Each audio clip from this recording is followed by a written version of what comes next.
여러분, 글쓰기의 이 맞춤법도 매우 중요하지만 이 글쓰기에서 또 이 문장 부호도 매우 중요하지요. 그래서 문장의 마무리에는 꼭 딱 점을 찍어서 마침표를 찍습니다. 그래서 이 문장이 마무리되었다라고 표시를 하죠. 또 문장이 이렇게 길 때에는 그 문장의 또 이해를 돕기 위해서 절과 절 사이에 이 쉼표를 찍습니다. 그래서 이 과정들을 통하여서 이 글쓰기가 완성되어지는 것을 보게 됩니다. 그런데 여러분, 이와 마찬가지로 음악에서도 이 순표와 쉼표가 있다는 사실 아십니까? 이 콤마 모양, 쉼표와 비슷하지만 이 음악에서는 이것을 순표라고 하죠. 또 쉼표에는 여러 쉼표들이 있습니다. 반박자를 쉬는 8분 쉼표, 한 박자에 4분 쉼표, 또 2분 쉼표, 온 쉼표, 이런 기타 등등의 쉼표들이 있습니다. 이것은 소리를 내어서 연주하지 않는 그런 곳들을 표시하죠. 그러니까 말 그대로 순표는 숨을 쉬는 부분을 표시한 것이고, 쉼표는 소리 내지 않는, 그러니까 연주하지 않는 부분을 표시하는 것입니다. 연주자에게 있어서는 아무 데서나 막 숨을 쉬고 또 계속 또 소리를 낸다면 그 곡을 제대로 연주할 수 없을 것입니다. 그래서 악보에 표기되어져 있는 이 순표 또 쉼표를 지키는 것이 그 곡을 완성해서 연주함에 있어 절대적으로 중요하다라는 것이죠. 여러분, 곡의 난이도가 높으면 높을수록 이 쉼표가 절대적으로 더 다양하게 쓰이는 것을 보게 됩니다.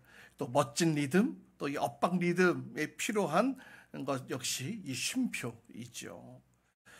근데 여러분, 우리의 인생도 이와 같지 않을까, 이런 생각을 해보게 됩니다. 오늘 말씀 속에 매우 분주한 우리의 인생 속에 주님께서 말씀하시는 주님의 음성이 오늘 예배 가운데, 말씀 가운데 여러분 심령에 들려지기를 주님의 이름으로 축복합니다. 한번 따라해 봅시다. 인생에도 순표와 쉼표가 필요합니다. 예, 우리 인생에도 순표와 쉼표가 필요하죠. 여러분, 우리의 인생은 쭉 진행되고 있는 과정이지요. 따라서 우리의 인생이 이미 마침표를 찍었다라고 얘기할 수 없을 것입니다. 우리의 인생은 아직도 진행 중에 있기 때문입니다. 마치 연주가 계속 흘러가고 진행되어지는 것처럼 말이죠. 그렇다면 우리의 인생이 아름답게 또 연주되어지기 위해서는 바로 이 순표와 쉼표가 필요하다는 것입니다. 우리의 인생에 숨을 길게 내쉬고 또 잠시 소리를 내지 않는 이런 시간들 속에 인생의 연주를 완주할 수 있도록 이런 시간들이 필요하다라는 겁니다. 사랑하는 여러분, 인생의 순표와 쉼표도 우리 인생의 일부 아니겠습니까? 일주일에 단 몇 시간 혹은 단 몇 분이라도 우리가 세상의 모든 일들을 좀 내려놓고 우리 주님 앞에 나와 숨 고르기를 할 수 있는 그런 하늘나라의 연습을 좀 우리가 미리 할 수 있었으면 좋겠어요. 그래야 우리 인생의 엇박자를 막을 수가 있는 것이거든요. 여러분, 다시 쉼표와 마침표를 보세요. 굉장히 비슷하지만 이 쉼표는 이렇게 꼬리가 내려와 있지요. 작은 차이가 있습니다. 쉼표에는 작은 꼬리가 있어요. 모양은 비슷하지만 이 작은 차이가 장기적으로는 큰 차이를 만들어냅니다. 따라서 큰 차이를 만들어내는 이 작은 차이를 발견해내는 것이 어떤 인생의 통찰력이 아닐까라는 생각을 하게 됩니다. 하나님께서 우리의 인생 가운데에 이 쉼표를 찍어 놓으셨는데 그것을 내가 마침표로 착하게 해서는 안 되겠지요. 여러분, 지금 제가 확대해서 이렇게 크게 보이지만 사실 여러분 책을 읽을 때 혹은 또 악보를 볼 때에 이 쉼표 혹은 또 이 마침표, 이것이 굉장히 작으니까 자세히 들여다봐야 합니다. 작은 꼭지가 내려가 있는 이 차이를 발견하지 못하면 이 쉼표인데 그것을 마침표로 오해를 일으킬 수 있다는 것이죠. 여러분, 연주에 있어서도 쉼표가 없는 음악은 상상할 수가 없습니다. 이 숨을 쉬라는 것이죠. 호흡을 고르라는 겁니다.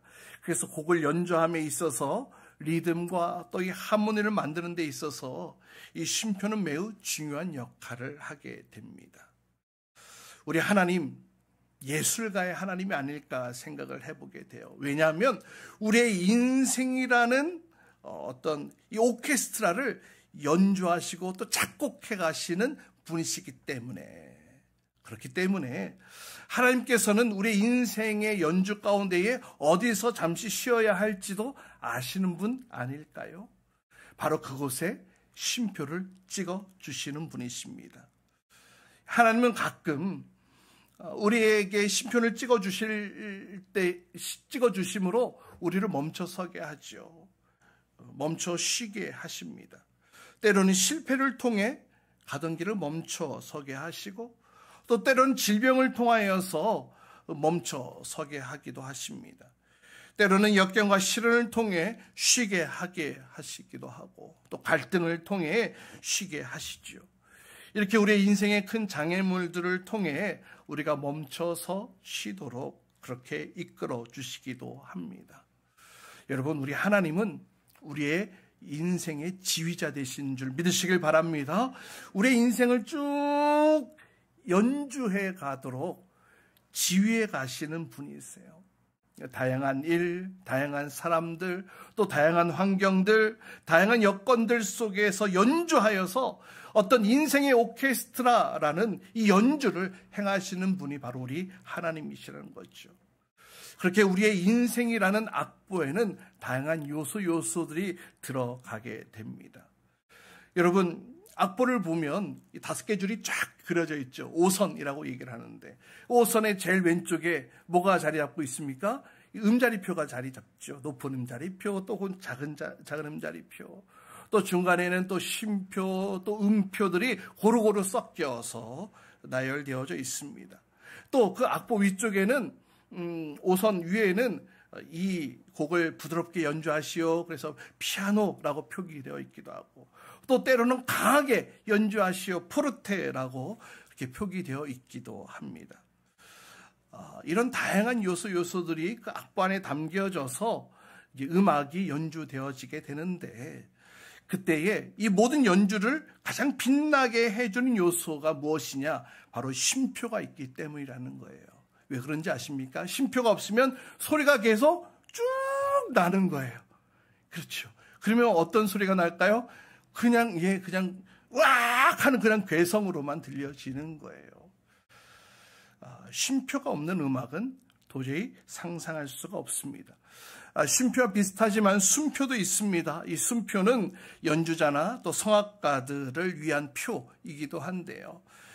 또 반면에 이제 쉼표는 음악 전체를 위해서 표시하고 있는 것입니다. 숨이 없는, 또 쉼이 없는 연주, 노래할 수가 없습니다.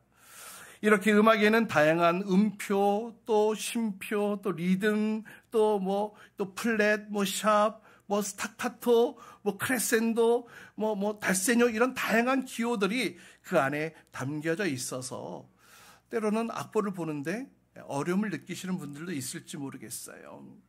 마찬가지이지 않을까? 우리의 인생을 살다 보면 우리도 우리의 인생, 나의 인생이지만 나의 인생이 이방인의 인생처럼 낯설게 느껴질 때가 있다는 거예요. 마치 길을 잃은 것처럼 느껴질 때가 있다는 것이죠. 내 인생인데 내 인생이 낯설게 느껴질 때, 여러분 경험해 본 적 있으십니까? 이런 일들이 나에게 일어나서는 안 되는데, 나의 계획 가운데 이런 일들이 계획되어져 있지 않았는데 너무나 내 인생이 낯설게 느껴지는 거예요. 여러분, 바로 그때가 어느 때이냐? 바로 그때가 나의 삶의 모든 것을 하나님께 맡겨드리고, 맞습니다, 하나님께서 나의 인생의 연주자 되어주십니다, 오케스트라의 지휘자 되어주십니다라고 주님께 감사함으로 고백해야 될 줄 믿으시길 바랍니다.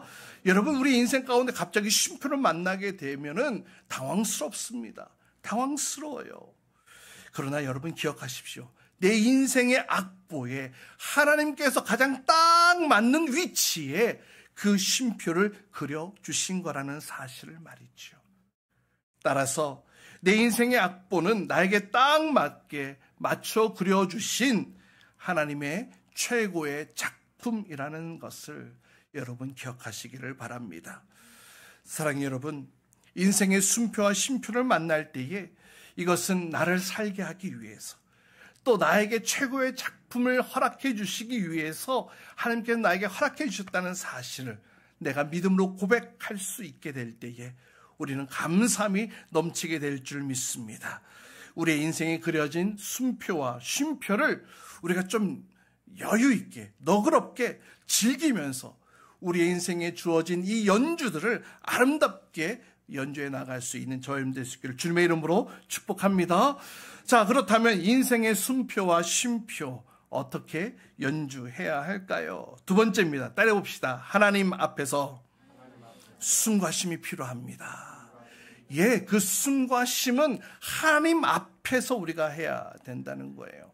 오늘 본문으로 들어가 봅시다. 예수님께서 이 땅 가운데 오셔서 그 짧은 3년 반의 공생의 기간 동안 얼마나 많은 사람들이 예수님을 찾았습니까? 또 예수님께서 많은 사람들을 찾아가시며 하나님 나라에 대해서 전하시고 또 많은 힘들고 어렵고 병자들, 환자들을 고치시고 회복하시는 그 분주함의 사역들이 예수님의 공생의 사역 기간 동안 쭉 이어졌던 것을 보게 되어집니다. 근데 여러분, 그 분주함 속에서도 예수님이 놓치지 않으셨던 것이 있어요. 오늘 본문을 보면 앞부분에는 예수님께서 나병 환자를 고치시고 또 후반부에는 중풍병자를 고치시는 이 사역들이 그려져 있는 것을 보게 됩니다. 나병 또 중풍, 이 두 가지 병이 이어져서 쭉 나타나고 있는데 사실 이 나병과 중풍은 대조적인 두 가지 질병으로 표현되어질 수 있을 것 같아요. 왜냐하면 이 나병은 어떻게 됩니까? 이 신체 바깥, 이 피부로부터 발생되어진 문제가 점점 신체 내부로 들어가면서 이 신체의 이 피부 조직을 파괴시켜서 결국 전신을 파괴시키는 그런 질병이고요.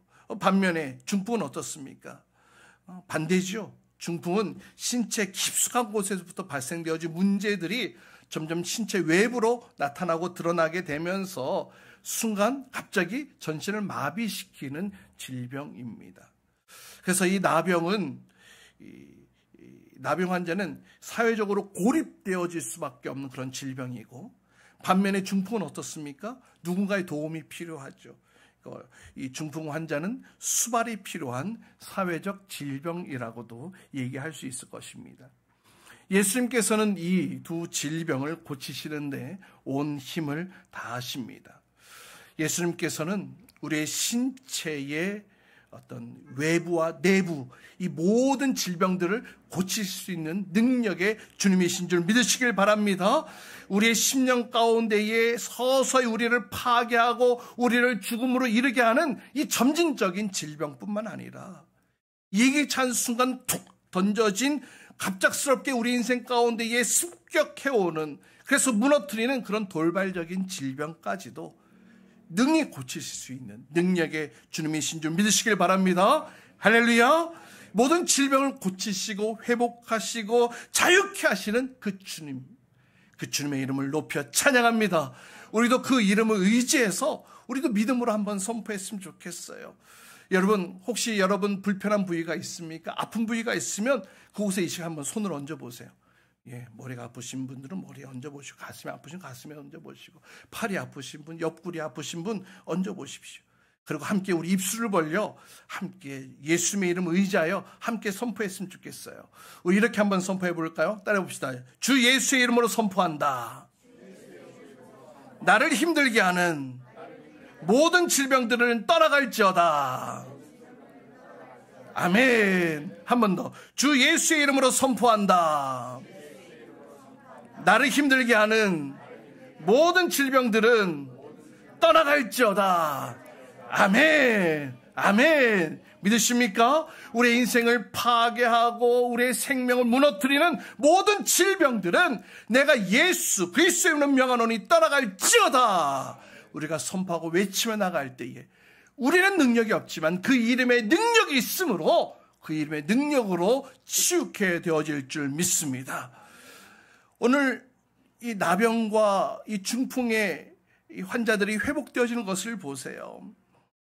예수님께서는 이 환자의 믿음을 보시고 그 환자의 신앙 고백을 귀하게 여기심으로 그 환자를 치유하시기도 하고요.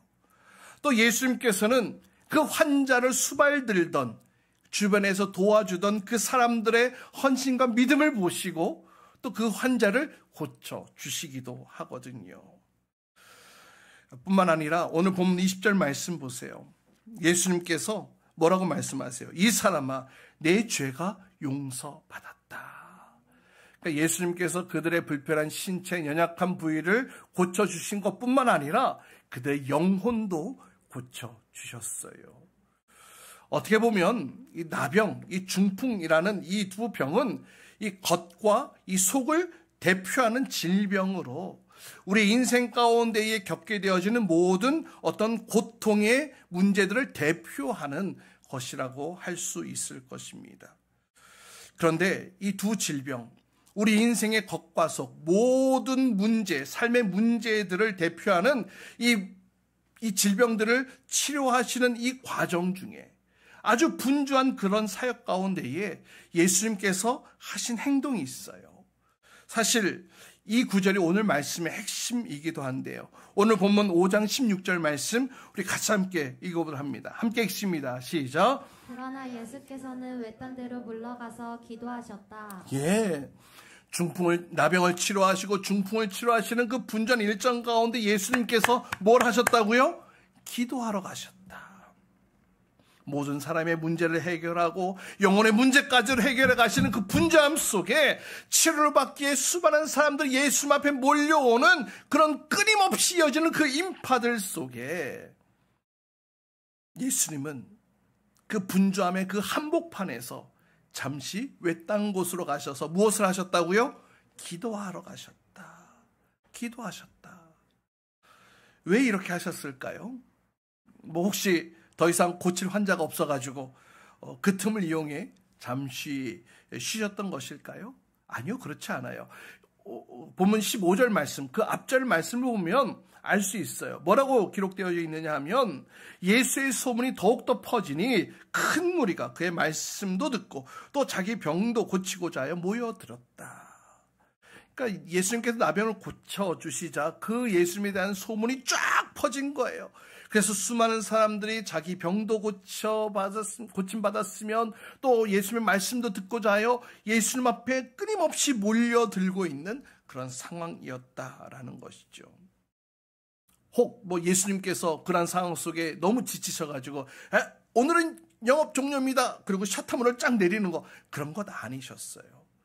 오늘 본문에는 분명히 예수님께서 무엇을 하러 가셨다고요? 기도하러 가셨다. 여러분 사실 기도하는 것도 많은 체력과 에너지가 소모되는 일인 것은 맞습니다. 어떻게 생각해 보면 계속 몰려드는 그 많은 사람들에게 한 명에게라도 더 하늘나라의 복음을 전하고 또 아픔과 괴로움이 있는 자들을 자유케 하는 그 일들을 고치시고 회복하시는 그 일이 더 중요하지 않을까? 그러면 기도하는 시간 좀 뒤로 밀어놓고서라도 그 일들을 하는 것이 조금 더 효과적인 사역이 아닐까? 예수님께서 이 땅 가운데 계시는 시간이 짧으니까 그렇게 하는 것이 훨씬 더 나은 사역이 아닐까? 아마 이렇게 생각할 수도 있을 것입니다. 그러나 오늘 본문에는 예수님께서 이 나병과 중풍을 치료하시는 그 분주한 일정 가운데에서 겉과 속, 사람의 모든 인생의 질병과 그 문제들을 해결하시는 그 사역의 한가운데에서 예수님은 기도하러 가셨다. 이 구절이 그 중간에 들어가 있다는 사실을 우리는 주목해야 합니다. 예수님께서는 모든 사역을 함에 있어서 기도하는 시간이 있으셨어요. 아버지 하나님과 교제하는 그 시간을 따로 떼어 놓으셨다는 거예요. 그 시간이 얼핏 보기에는 예수님의 그 분주한 사역들 가운데 잠시 숨을 돌리고 또 쉴 수 있는 시간으로 보여지기도 할 텐데요. 그러나 사실 예수님의 이러한 숨과 쉼은 예수님이 사역을 행하심에 있어서 가장 중요한 힘의 원천이었다라는 것을 여러분 기억하시기 바랍니다. 예수님은요, 하나님과의 교제 시간을 그 분주함 가운데 가장 먼저 떼놓으셨어요. 가장 먼저 확보해 놓으셨어요. 인간의 질병, 삶의 모든 문제를 해결하는 그 사역에 앞서서 하나님 앞에서의 숨과 쉼의 시간을 너무나 중요하게 여기셨다라는 겁니다. 예수께서 외딴 데로 가셔서 기도하러 가셨다라고 기록하고 있죠. 그러니까 다른 말로 표현하면 예수님의 사역에 있어서 그 사역을 감당하기 위해서는 하나님 앞에서의 이 쉼과 숨의 시간이 반드시 필요했었다라는 겁니다. 여러분, 자동차 왜 만들어졌어요? 계속 달리기 위해서 만들어졌잖아요. 그런데 여러분, 이 자동차가 쉼 없이 계속 달리기만 하면 계속 달려갈까요? 아니요. 엔진 과열로 사고를 유발시킬 것입니다. 때로는 더 먼 곳을 가기 위해서 잠시 쉬어야 할 때도 있다는 것이죠. 여러분, 배도 그렇습니다. 배에는 이 닷과 이 돛이 있지요. 이 돛은 무엇입니까? 앞으로 가기 위해 필요한 것이고, 이 닷은 그 자리에 멈추기 위한 것입니다. 그래서 우리가 배가 항해를 한다라고 할 때에 무조건 돛을 활짝 펴고 그냥 앞으로 전진만 하는 것을 항해라고 얘기를 하지 않고요. 때로는 닷을 내려서 정박해야 될 때 정박하는 것까지 다 합쳐서 그것을 항해라고 이야기를 합니다. 여러분, 닷이 없는 돛은요, 불안합니다. 반대로 돛이 없는 닷은 항해 자체가 또 무의미해지는 것이죠. 사랑하는 여러분, 우리는 언제 나아가고 또 언제 멈춰서야 하겠습니까? 우리의 분주함 인생 속에서 이 닻을 올리고 또 돛을 올리고 또 닻을 내리는 이런 시간들이 주님의 말씀과 주님의 계획과 일치되어지고 있냐라는 거예요. 그냥 내가 발진해가지고 그냥 돛을 올리고 야 가자. 또 때로는 그냥 내 몸이 망가져가지고 어쩔 수 없이 그냥 닻을 내리는 그런 것 말고요. 나의 인생의 항해 속에 돛을 올리고 닻을 내리는 이 모든 것들이 하나님께서 나를 향해 계획하시는 그 하나님의 계획과 말씀에 일치되어서 내가 항해하고 있냐라는 질문을 드리고 있는 거예요. 우리는 이와 같이 하나님 앞에서의 숨과 또 쉼의 시간들을 통하여서 우리는 한 걸음 더 전진해 나아갈 수 있는 줄 기억하시기 바랍니다. 하나님 앞에서 이 숨과 쉼은 반드시 필요합니다. 여러분, 요즘 온 나라가 시끄럽고 정신없는데요. 한 나라를 통치하는 것, 얼마나 분주하고 바쁘고 복잡한 일입니까? 성경에도 보면 한 나라를 하나님의 대리 통치자로서 끊임없이 대내외 상황들을 분주하게 살펴야 했던 한 왕이 있었는데 그 다윗 왕이 이렇게 고백을 하더라고요. 우리 어제 월상 예배 때도 함께 나누었던 말씀인데요. 시편 27편 4절에 보면 다윗이 이런 고백을 합니다. 주님, 나에게는 한 가지 소원이 있습니다. 그 소원은 오직 주님만을 바라보는 것입니다. 한평생 주님의 집에서 내가 주님의 자비로우심을 보면서 주님의 성전에서 내가 주님과 의논하며 사는 것이 나의 평생의 소원입니다. 라고 말이죠. 한 나라의 통치자로서 분주하게 살았던 이 다윗 왕, 그 역시 하나님 앞에서 머물러 있는 시간을 소원했습니다. 단 하나의 소원이 있다면 하나님의 얼굴을 구하는 것, 주님을 대면하는 것, 주님 앞에 내가 서는 것, 내가 성전에서 주님과 교제하는 것, 그것이 한 나라를 통치하던 왕의 고백이었다라는 것이죠.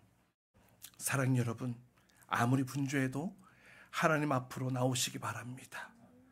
예배 자리 빠지지 마세요. 바쁠수록 기도해야 되는 거 아니겠습니까? 모든 일을 다 내려놓고 주님 앞에 머물러 있는 시간이 분명히 필요합니다. 바로 그 시간이 우리의 인생에 반드시 필요한 숨과 쉼의 시간이기 때문입니다. 그리고 우리로 하여금 다시금 전진해 나아갈 수 있도록 에너지를 공급받는 시간이 되어지기도 하죠. 사실 몇 주 전에 우리 하나님 앞에서의 쉼에 대한 말씀을 여러분들과 함께 나누었던 기억이 있습니다. 진정한 쉼이 어떤 것인지에 대해서 함께 나누었는데, 여러 이제 말씀 후에 이제 여러 피드백들을 받는데, 좀 진정한 쉼에 대해서 조금 더 이해가 필요합니다. 아직은 조금 이해하기 어렵습니다라는 그런 피드백을 받았어요. 아마 그것은 하나님 앞에서의 진정한 쉼을 우리가 세상을 바라볼 때 어떤 그런 여유, 세상에서의 여유, 어떤 휴식 관점으로 바라보아서 이해하기 좀 어려운 부분이 있지 않았나 이런 생각을 해보기도 하는데요. 그래서 좀 정리를 하려고 해요. 다시 한번 정리하면 진정한 쉼이란 무엇이냐면 단순한 어떤 휴식 또 마음의 안정을 넘어서서 마음의 평안을 누리는 것, 그것이 바로 진정한 쉼이라는 겁니다. 그러니까 이 마음의 평안이라는 것은 어떤 느낌이냐면요, 이 폭풍 한가운데에서 내가 딱 있어도 전혀 마음의 요동함이 없는 것, 그것이 바로 평안함이라는 것인데요. 근데 사실 여러분 세상을 살면서 이런 평안함 유지할 수 있으십니까? 세상적으로 그게 가능하냐라는 거예요. 아니요, 불가능해요. 이 수없이 바뀌고 변하는 이 우리의 삶 속에 우리의 마음이 함께 요동치고 무너지고 쓰러지고 이런 것들이 우리의 일상 아니겠습니까? 사실 그것이 우리의 마음입니다. 세상적으로는 불가능해요. 그런데 예수님께서 뭐라고 말씀하셨어요? 요한복음 14장 27절에 보면 이렇게 말씀하세요. 우리 같이 함께 한 목소리 읽어보도록 합니다. 시작. 나는 평화를 너희에게 남겨준다. 나는 내 평화를 너희에게 준다. 내가 너희에게 주는 평화는 세상이 주는 것과 같지 않다. 너희는 마음에 근심하지 말고 두려워하지도 말아라. 아멘. 예수님께서 뭐라고 말씀하셨어요? 내가 너희에게 주는 이 평안은 세상이 알 수도 없는 거야. 세상에 줄 수도 없는 그 평안을 너희에게 주길 원해. 결국 진정한 쉼, 곧 참된 평안은 예수 그리스도 안에서 누릴 수 있다는 것이죠. 그렇기 때문에 진정한 쉼이 필요한 분들은 어떻게 해야 된다고요? 주님 앞으로 나와야 한다. 예. 이제 이해가 되지 않았던 부분들이 정리가 되었는지 모르겠어요. 사랑하는 여러분, 제가 지금까지 이렇게 쉼에 대한 이야기를 쭉 나누었지만 아마 이렇게 생각하시는 분들이 있을 것 같아요. 예 목사님, 그 말 이해되고요. 또 필요하다고 생각되어지지만 사실 목사님, 우리가 이 세상을 살아가는 데 있어서 너무나 분주한 것 아시잖아요. 현대인의 삶이라는 것, 그 안에 쉰다는 것이 정말 어렵다는 것 아시잖아요. 쉰다고 해요. 그러면 그 쉰다고 해서 그 일이 사라지는 게 아니잖아요. 그 일들이 그냥 또 밀려가지고 또 여러 이해관계 속에서 결국에는 쫓기면서 살 수밖에 없는 것이 오늘날 우리의 현실 아니겠습니까? 아마 이렇게 얘기하시는 분들이 분명히 있을 줄 압니다. 맞아요. 맞습니다. 저도 그 사실을 인정합니다. 저도 마찬가지거든요. 어쩌면 우리는 쉬는 법을 터득할 만큼의 여유가 없는 삶이 아닐까 이런 생각을 하게 됩니다. 그렇지만 여러분, 그럼에도 불구하고 좀 쉬어갑시다.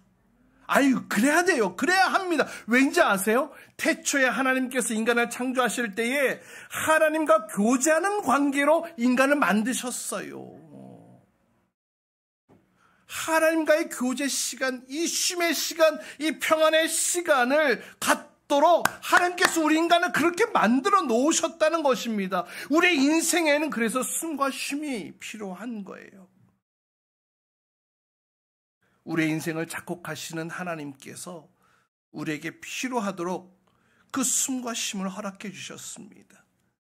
따라서 우리 인생이 아무리 분주하다 할지라도 우리의 인생을 지금 지휘하고 계시는 그 하나님 앞에 우리가 숨과 쉼의 시간을 구해야 될 줄 믿습니다. 예수님께서도 늘 하나님과의 교제의 자리를 통해 그 숨과 쉼의 시간을 누리셨고 또 다시 그 사역을 감당할 수 있는 에너지를 공급받으셨던 것과 같이 오늘 우리의 분주함을 다 내려놓고 먼저 주님께서 주시는 주님 안에서 누릴 수 있는 그 평안함을 누릴 수 있기를 주님의 이름으로 축복합니다. 그럴 때에 그 쉼표가 느낌표를 만들게 될 것이고 또 그 느낌표는 우리의 인생의 마지막 순간 아름다운 마침표를 찍게 할 줄 믿습니다. 여러분의 인생 가운데 하나님 앞에서의 이 깊은 숨을 고르는 그런 쉼표의 시간이 있기를 주님의 이름으로 축복합니다.